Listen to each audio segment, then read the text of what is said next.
I'm going to teach you how item scaling works in Albion Online. This is the Item Scaling Beginner's Guide. Let's get into it. Here's what we're going to cover in the video. The quality of items, the tier of items, the enchantment level of items, and how your other items, including armors and spell effects, can affect your stats, your damage, your defense, and all of that fun stuff. First off, let's talk about item power and what it is. Item power is a metric that scales your damage or your defense. So for weapons, this light crossbow at tier 4, normal quality with no enchants, has an item power of 1020, and this is because I have 100 specialization in all crossbows.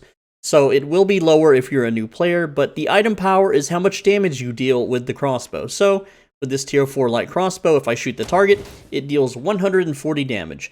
But I also have a good quality tier 8.3. The 0.3 denotes how much enchants are on this crossbow. So this light crossbow has 0.3 enchants, that's 3 purple triangle diamond shapes down here. And when I put that bad boy on, I will deal, instead of 140 damage, I will deal 261 damage. This is an item power difference of 700 something, I don't know exactly, but the item power allows you to deal more damage, have more health from your armors, take less damage from attacks, and so on. Now, the item power only applies to the item in question, so if I put on or take off helmets or boots with high item power, they don't necessarily exactly give me more damage, okay? So, like, this cape is worth 1,220 item power. If I take the cape off and fire, I still deal the same amount of damage because capes have nothing to do with my weapon's strength or power. Same goes for boots and helmets. To a degree, I'm going to talk more about that later. However, armor does play an important role of increasing your damage, which I will speak about later in the video. But for now, let me cover all the different types of quality of weapons. On screen is the different levels of quality an item can have. This is not just for weapons, but for capes, armors, helmets, boots, offhands, and so on. It does not apply to food or potions. So, for weapons, you can see here when I click this, there's no real distinguishable border on this first item here where my cursor is on the right. You'll see that the quality is normal. Its item power is 1020. When I go to the next level, this item quality is good. It is denoted by kind of a not so shiny silver banner of sorts, kind of a darker silver like outline, and it has 1040 item power, which means from going from normal quality to good quality gives you 20 item power. Now there's several ways to increase the quality of a weapon, which I will go over shortly. However, for now, let's continue on. Outstanding is a brown kind of copper border, and this gives us 1060 item power, or 40 more item power. Then you have excellent quality, which is a bright whitish border, which is giving us 1080 item power, which means we are gaining 60 additional item power compared to the normal quality. So normal is 1020, excellent is 1080. That is a difference of 60 item power. Masterpiece is the bright golden border and is very hard to achieve. This is giving us 100 additional item power compared to our normal quality, or 40 more item power compared to excellent. Most players will run around in excellent gear. However, if you see someone in masterpiece gear, especially if it's a higher tier and a higher enchant, they are a force to be reckoned with. They will deal far more additional damage. Crafters have a % chance to craft things of higher quality, but besides that, you can go to a repair bench. I will show you on the map what a repair bench looks like. They look like this weird kind of red and brown table with a yellow square in the middle. Every city has one. Make sure that the access rights say public and the owner says system. Never ever use, like, this is a scam repair bench. This is a repair bench owned by a player. Let me hide the text so you can see it better. This repair bench right here is owned by Vaunt Chiny, and he's charging 9,999 silver. That's a scam. Never ever use those repair benches. Always use the one owned by System that is access rights public. Otherwise, you're going to lose lots of silver. Anyway, besides that, you go to the repair bench, and on the left tab here, you have something called reroll quality. This is how most players will upgrade their gear from normal or good or out, etc. So here is the % chances to reroll from normal to everything else. So you'll notice that when you're upgrading normal quality gear, you will always upgrade. However, whenever you switch up the quality to something higher, you have a % chance to fail, which does not break the item. It does not delete the item or degrade the item like other MMORPGs. It simply just takes your silver and you get to try again. So when upgrading an item of good quality, there is a 30% chance that it fails and nothing happens, but there is a % chance that you get a higher quality. Here is the outstanding % chances, 50% chance to fail, the other 49.9% chance to go to excellent. Not bad. It used to be worse, but they've made it a little easier to get. And then outstanding to masterpiece is a 0.1%. Now, I will mention that the cost of silver is directly impacted by the quality of the item and the enchantment level. So this tier 4 is only costing me 2,300 to reroll, but if I put in my 8.3, it's going to cost me 250,000 silver to reroll. So that is a huge price jump. And finally, to reroll from excellent to masterpiece is a 0.5% chance with a 99.5% chance to fail. This is why most people's equipment are simply excellent level and not so much masterpiece.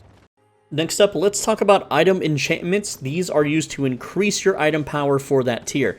And now the cool thing about enchanting is you can increase your item power on a weapon that you can currently equip, because when you are a new player to the game, you can, wear tier 4 within the first few hours of the game.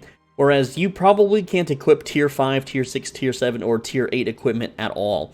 So by enchanting or having or crafting or finding enchanted weapons, this allows you to scale your power up until you can wear the final tier of tier 8. We'll talk more about tiers in just a little bit. It's pretty simple. Let's go over enchants first.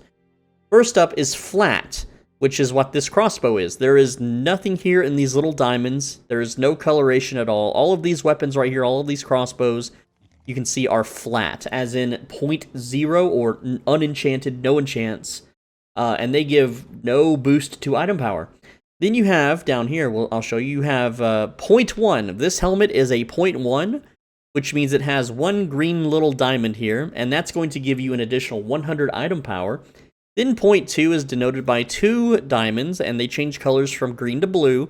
The colors don't matter. The colors just simply change based on how many enchants you have. So with 2 enchants, you gain 200 item power. And then with 0.3, it turns purple, which used to be the cap, but they, as of November, they changed it to 0.4. This gives you 300 item power, and then at 0.4, the diamonds turn into golden diamonds, and that is 400 additional item power. It's pretty simple. The more enchants on an item, each enchant is worth 100 item power. Next up is item tier, okay? You'll notice here that these crossbows are tier 4, denoted by the blue background. And there are different tiers. You have the blue at tier 4, you have the red background at tier 5. You can see here there's the red light crossbow, and then you have tier 6, which is orange, tier 7, which is yellow, and tier 8, the final tier, is white background. And the way this works is, I'll go ahead and type it on the screen for you. Each tier increases item power by 100, plus 100 IP per tier. So, tier 4 will give you a certain amount of item power, and then tier 5, tier 6, tier 7, and tier 8.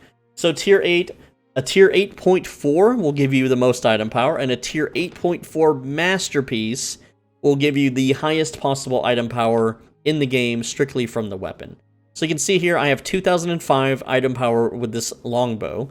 400 of it is from enchants, 100 of it is from the quality, that means the masterpiece quality. Then Mastery bonus and Mastery modifier. The Mastery modifier is the higher tier weapon that you use. They have this thing called Mastery modifier. So tier 8 items have a Mastery modifier of 20%, whereas these tier 4 items don't have a Mastery modifier at all.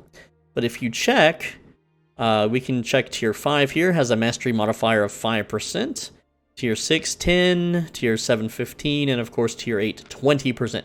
So Mastery modifier takes your mastery from your specialization, which is the Destiny board here, and it will multiply it by that percentage. So you can see that because I have level 100 in light crossbow, which is giving me, well, it's giving me quite a lot of item power. It's giving me about 198 bonus item power to light crossbows.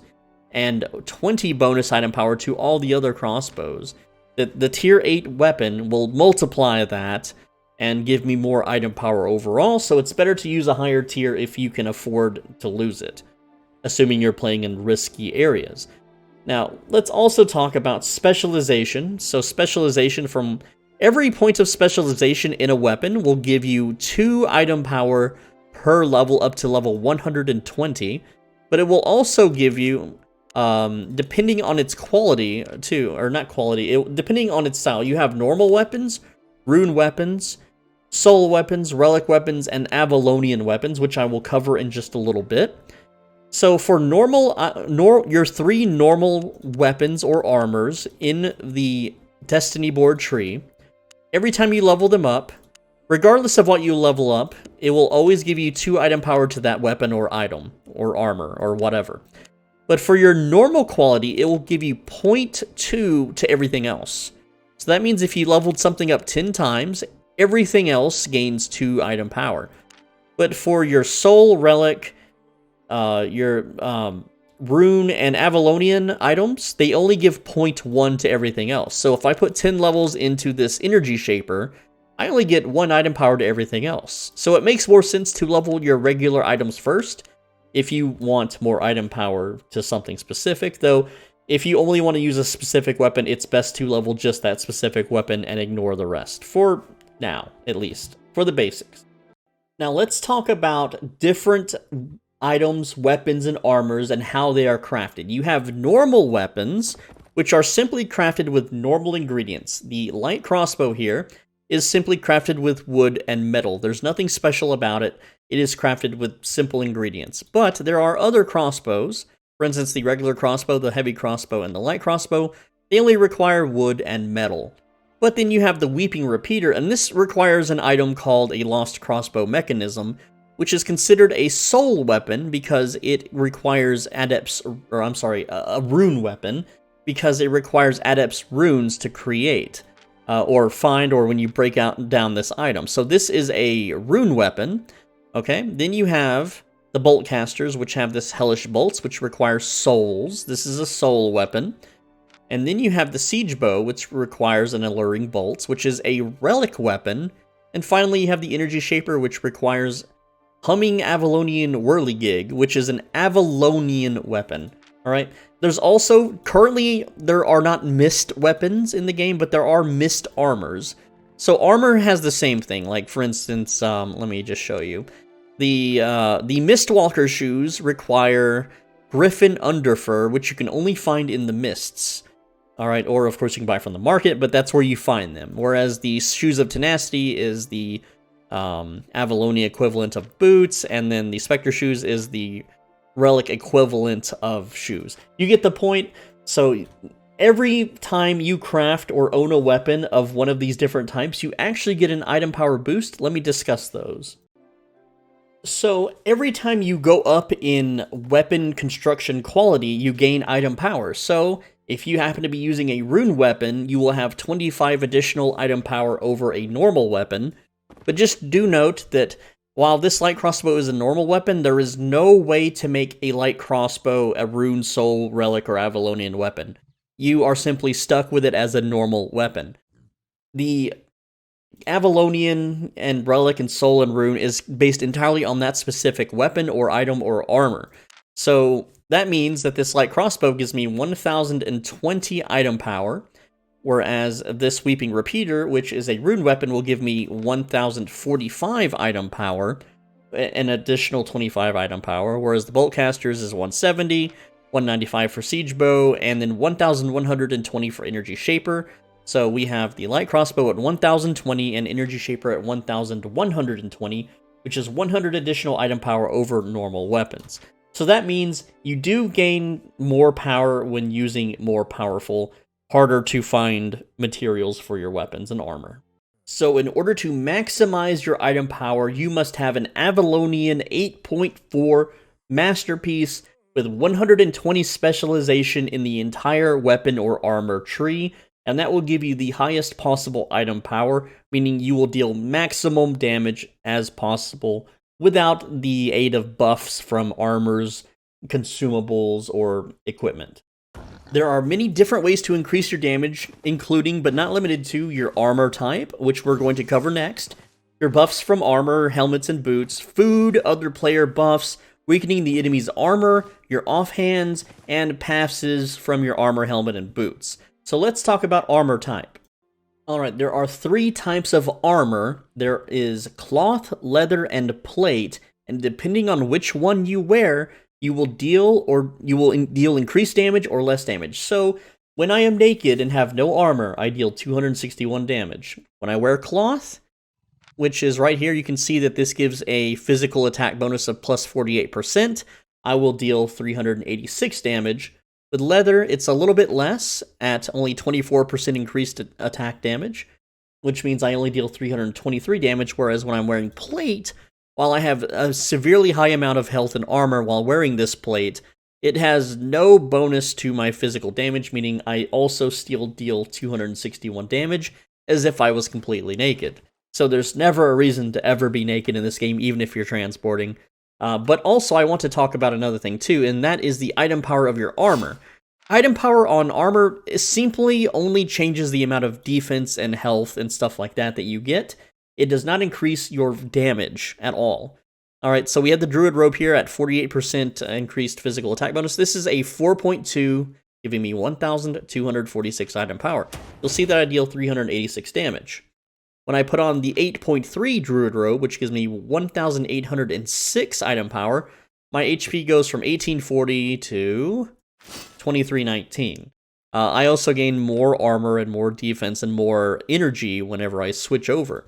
But you'll notice that my damage, which I'm waiting on my cooldowns, is still the same, still 386. Now, there are exceptions to this, okay, whereas no armor truly will buff your damage unless the armor has a buff ability. In this case, the Druid Robe has a buff ability, which will increase my damage. Once I cast this spell, every spell I cast after that will simply increase the damage up to 6 stacks. So you'll see whenever I stack this 6 times, that my Q spell now will deal 480 damage. And that is simply because of the buff the armor is providing. Whereas plate armor does have one particular armor called the Soldier armor, and it has a buff that increases your damage by 7% up to 10 times, or 70%. However, that's only 70%. This armor is giving me 48% and then another 30, or 36, so that would be 36 plus 48, which is more than soldier armor, but the soldier armor gives you more defense. It's up to you to determine how you want to play and what armor you want to use to buff your damage. Speaking of damage buffs, offhands are another great way to increase your damage. So let's see, right now we are dealing 386 damage with our Q spell. When I put on this 8.4 excellent quality Crypt Candle, I gain 53% increased damage, which means I should deal significantly more damage now with my Q spell. Let's see, now we deal 524 damage. So in this case, the higher quality, higher tier, and higher enchant levels of Crypt Candle will increase my ability power, physical power, and all that fun stuff. So the stronger the Crypt Candle, the better. As you can see here, this is giving me 53%, but if I just wear a flat tier 4, it only gives me 13%. So in that case, upgrading your offhand is very powerful for increasing your damage. Also, I want to note, the same thing applies to armor abilities that deal damage. This here is called the Stalker Jacket. It has an electric field ability, which will deal damage to all enemies around me. So you can see I'm dealing 113 damage every time the target dummy is being shot. Whereas if I just used a flat 4 Stalker Jacket, the tooltip shows that I would simply only be dealing 71 damage, which is still significant, though the tooltip and the damage they receive is totally dependent on their armor. For instance, we dealt 113 damage, but the tooltip says we deal 159. So you can see it's an 8.4 excellent quality Stalker Jacket is dealing almost double the damage that a flat 4 would be doing. And this is with, high levels of specialization also being dumped onto it. So, yes, item power absolutely makes a difference when you are factoring in damage, defense, health, and all of that fun stuff. But In the case of our Druid Robe here, our 4.2 Druid Robe will still only give us a 6% increase in damage per stack, whereas the 8.3 Druid Robe still, again, only gives us 6% increased damage per stack, so not every armor ability, weapon ability, and so on will increase with item power increases. There is one final way to increase your item power, and this is called overcharging. You need an item called Siphon Energy for it. You need multiples of this item. And what it will do is it will basically light you up like you're enchanted with lightning, and which is what overcharging is. It grants you 100 item power on your equipment, but it gives you a 15% chance that the item will be destroyed after 30 minutes. This is kind of a do or die thing when you go into battle knowing that you might not make it out alive. You want to overcharge to give yourself the highest percent chance to survive. Whereas overcharging a piece of gear like this would be a waste if I'm doing it in a save zone. I don't need 100 item power because I could lose this forever and it's worth almost 12 million silver. So it would be really stupid to overcharge it. But if I'm in a fight with someone and I'm about to die, I could overcharge this. And if it breaks, then my opponent will not be able to get this, as a victory trophy. So overcharging is a way to increase your item power even further, but it's not by much. And if your equipment is very pricey, it's not worth using. Generally speaking, for most PvP encounters, if you are not overwhelmed with numbers, or if you're not completely outplayed or countered by a rock, paper, scissors type of thing, then having 200 additional item power over your opponent gives you a almost surefire chance to win in that kind of fight. Like if I were to clone myself and then duel myself, and one version of me had 200 more item power than the other, that person would always win the fight. But if it was a counter build, then obviously there are times where someone who has 200 less item power can win. And of course, if it's someone brand new to the game that was given equipment or paid for it with real money, then that person will be at a severe disadvantage because they won't know how to play their character. So you can still win fights if you have 200 less item power than your opponent, dependent on how good they are at the game, and what your build is versus their build, or if you maybe catch them at a bad time where they have low health or their abilities are on cooldown, you can still win fights in that regard. That's all I've got for now. I'm Swole Benji. Thanks for watching. As always, be a bro and stay swole. Make sure you subscribe so you don't miss any future videos. If this video really helped you out and you want more advanced guides that are too good for the public, feel free to become a channel member. It's like subscribing on Twitch, but it's on YouTube. Click the join button right down below this video, about right down here somewhere, hopefully, if they don't move it in the future. And it's $5 a month. You'll get access to private, more personal, members-only videos that are just advanced guides and how to make silver and do more advanced things, like how to solo faction outposts, stuff like that. Really cool stuff. Hope to see you there. And with that said, on the right side of your screen where my inventory is, there should be a video that pops up. You should absolutely click that video. It's a real good one, hand-selected by Google's smart AI algorithms. They know what's best. And I'll see you in the next video. Take care. Also, there's a Discord link in the description.